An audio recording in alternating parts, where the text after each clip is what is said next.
పరిశుద్ధ జీవితం గురించి కానీ, సత్ప్రవర్తన గురించి కానీ, వినయ విధేయతల గురించి కానీ, జీవము గల దేవుని మందిరములో ఎట్లు నడుచుకోవలనో ఆ క్రమాల గురించి కానీ ఇప్పటికే దేవుడు నీతో మాట్లాడి ఉంటే, ఉద్యోగ విషయంలో, వ్యాపార విషయంలో, పరిచర్య విషయంలో, కుటుంబ సంబంధాల విషయంలో, ప్రేమ చూపట్లో, క్షమించుటలో, ఏదైనా ఒక విషయములో దేవుడు నీతో ఇప్పటికే స్పష్టముగా మాట్లాడితే కూడా ఇంకా నువ్వు లోబడలేదా, అప్పగించుకోలేదా, సరి చేసుకోలేదా, ఆ ఏర్పాట్లకు ఉపదేశంలోకి రాలేదా, అయితే ఇది నీకు ద్వితీయోపదేశం.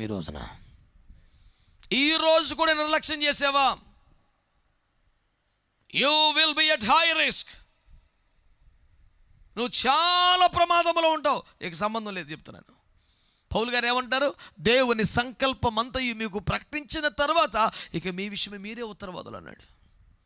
చేతులు కడిగేసుకున్నా నాకు సంబంధం లేదుగా.